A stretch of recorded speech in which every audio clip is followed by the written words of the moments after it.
First of all தமிழக வெற்றி கழகத்தின் தலைவர் விஜயனாக்கு கங்க்ராச்சுலேஷன். காலையில் ஒட்டுமொத்த தமிழ்நாடு மட்டும் இல்லை, ஒட்டுமொத்த இந்தியாவுக்கு மட்டும் இல்லை, ஒட்டுமொத்த உலகத்துக்கே சரி மேசிலுக்கு வச்சிட்டிங்க.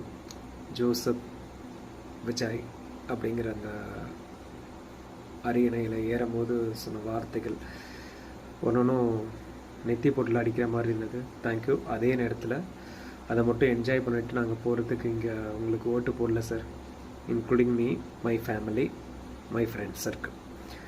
என்னென்னா சார், ஒரு விஷயம் ஒன்று சொன்னீங்க. என்னென்னா,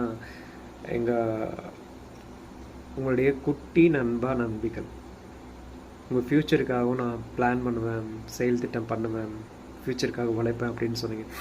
அவங்களுடைய நிலைமை இப்போ எப்படி இருக்குது அப்படிங்கிறதையும் உங்களுடைய கவனத்துக்கு நான் கொண்டு வரேன். காலையில் வந்துட்டு உங்களுடைய பதவியேற்பு விழாவெல்லாம் நான் பார்த்து முடிச்சுட்டு ஒரு 1:30 மணி இருக்கும். ஒரு கடைக்கு போகிறேன், பொட்டி கடைக்கு. இங்கே நான் அரியலூர் டிஸ்ட்ரிக்ட் திருமானூரில் இருக்கேன்.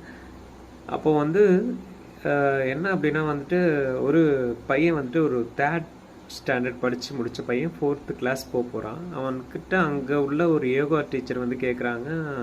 யோகா டீச்சராக கேட்கல, கடைக்காரங்களே கேட்குறாங்க, என்னடா 5 முட்டை வாங்கியிருக்க, 3 நெருப்பட்டி வாங்கியிருக்கு, இது எத்தடா கவுண்ட் பண்ணடானா, எங்கள் மேக்ஸ் டீச்சர் கூட வரல அப்படின்னு சொல்கிறா. அப்படி ஸோ இது அவன் மேலே தப்பா இல்லை நம்ம எஜுகேஷன் சிஸ்டம் மேலே உள்ள தப்பான்னு தெரில. நான் பெருசாக போகலை.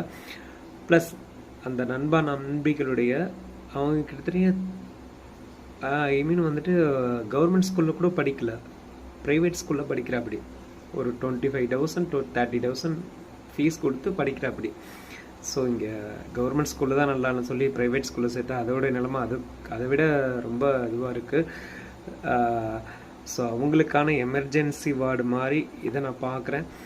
ஸோ நீங்கள் ஏதாவது பண்ணுற மாதிரி இருந்தால் அதை முன்னெடுத்து பண்ணுங்கள் சார். இது உங்களுடைய பார்வைக்கு வருங்கிற நம்பிக்கையில் உங்களுடைய நண்பிகள் பெரியவங்க கண்டிப்பாக இந்த வீடியோ உங்கள்கிட்ட கொண்டு சேர்ப்பாங்க. இதுக்காக நீங்கள் கண்டிப்பாக ஸ்டெப் எடுப்பீங்க. இன்றைக்கி 3 அறிக்கையில் கையெழுத்து போட்டீங்க க்ரீன் இங்க்னால.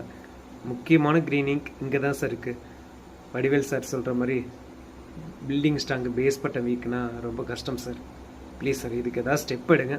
ஸ்டெப் எடுத்தால் ரொம்ப நல்லாயிருக்கும் சார். Thank you sir. மணி கிட்டத்தட்ட 1:30 மணி ஆகுது. இந்த ஸ்டேஜில் இவ்வளோ நேரம் யோசிச்சே இருந்தேன், வீடியோ போடலாமா வேணாமான்னு. விஜயனாக்கு டைமிங் கிடையாது, விஜயஸ் சென்டர் மட்டும்தான் சொல்லிட்டீங்க இல்லையா. கண்டிப்பாக ஸ்டெப் எடுப்பீங்கன்னு நினைக்கிறேன். Thank you sir.